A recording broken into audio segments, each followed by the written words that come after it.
To me, one of the most interesting and yet frustrating things about the stories in the Bible are that they are not pat. They don't just have little setup and a moral, and that's what we're supposed to know or learn from this story. They're frustratingly ambiguous and confusing, and just like life.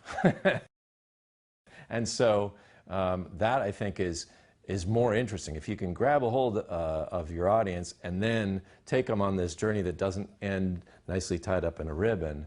I mean, well, you go to movies, it's kind of the same thing. Those that are just, and the hero gets everything they want and more, and everybody lived happily ever after. You kind of go, yeah, okay. But the ones that have some irony or some, oh, there was a cost to be paid for this journey. You know, somebody died, something was lost, and yet there was a triumph and a learning. Those seem to be the most true, and I think that therefore speak the loudest. The Prodigal Son as a story, I think, is really very interesting and has a lot of depth to it.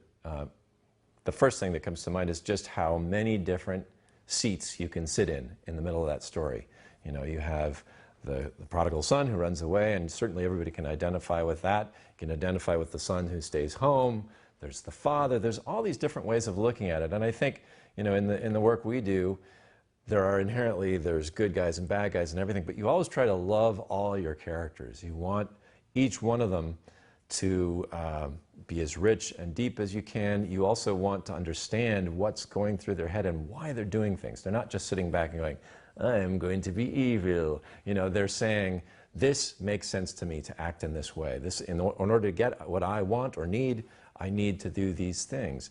And you certainly get that in many stories of the Bible, specifically that one I feel is really deep that way.